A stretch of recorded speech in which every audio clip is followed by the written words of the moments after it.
नारियल की कहानी एक प्राचीन कहानी है। प्राचीन काल में सत्यव्रत नामक एक राजा थे।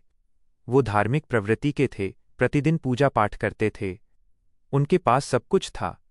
वह धन और हर तरह की सुविधाओं से संपन्न थे।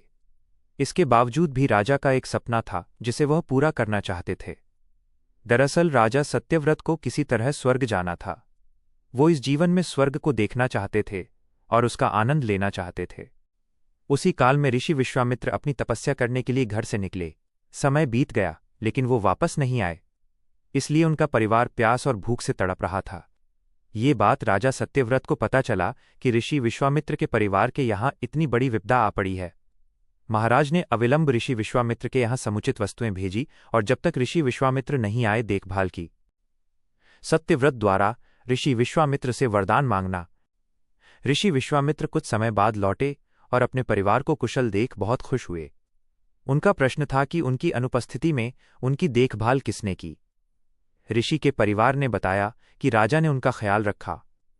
ये सुनते ही ऋषि विश्वामित्र राजमहल गए और राजा से मिले।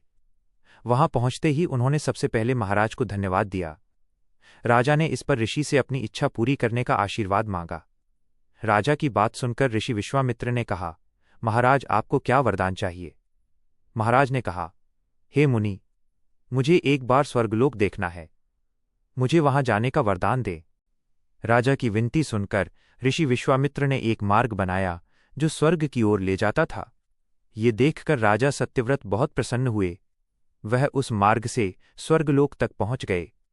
बिना बुलाए राजा के वहां पहुंचने पर देवराज इंद्र ने उन्हें नीचे धक्का दिया, जिससे वे सीधे धरती पर गिर पड़े। राजा सत्यव्रत को बहुत बुरा लगा और उन्होंने सारी घटना ऋषि विश्वामित्र को बताया। राजा की बात सुनकर ऋषि विश्वामित्र क्रोधित हो गए। वे तुरंत सभी देवताओं से संपर्क करके इस समस्या का समाधान निकाला। फिर राजा के लिए एक नया स्वर्ग बनाया गया ताकि किसी को परेशानी न हो। नए स्वर्गलोक को पृथ्वी और देवताओं के स्वर्गलोक के बीचों बीच बनाया गया था। राजा को नया स्वर्ग बनाकर ऋषि विश्वामित्र ने दिया। विश्वामित्र को एक आशंका थी कि कहीं वायु के प्रभाव से ये स्वर्ग गिर न जाए। अगर ऐसा हुआ तो राजा सत्यव्रत फिर से गिर जाएंगे। ऋषि विश्वामित्र ने बहुत सोच विचार करके एक समाधान सुझाया। ताकि नवजात स्वर्ग को सहारा मिल सके, उन्होंने उसके नीचे एक बहुत लंबा खंभा लगाया। ऐसा कहा जाता है कि राजा सत्यव्रत की मृत्यु के बाद उनका सिर एक फल में बदल गया, जो नारियल है। नारियल की कहानी। और स्वर्ग के नीचे लगा खंभा एक बड़े पेड़ के तने में बदल गया। इस खंभे को तब से नारियल का पेड़ कहा जाता था। नारियल का पेड़ इसलिए इतना लंबा होता है। इस कहानी से पता चलता है कि हर सपना पूरा किया जा सकता है, बस सच्चे मन से प्रयास करने की जरूरत है। नारियल की कहानी एक प्राचीन कहानी है। प्राचीन काल में सत्यव्रत नामक एक राजा थे। वो धार्मिक प्रवृत्ति के थे, प्रतिदिन पूजा पाठ करते थे। उनके पास सब कुछ था। वह धन और हर तरह की सुविधाओं से संपन्न थे।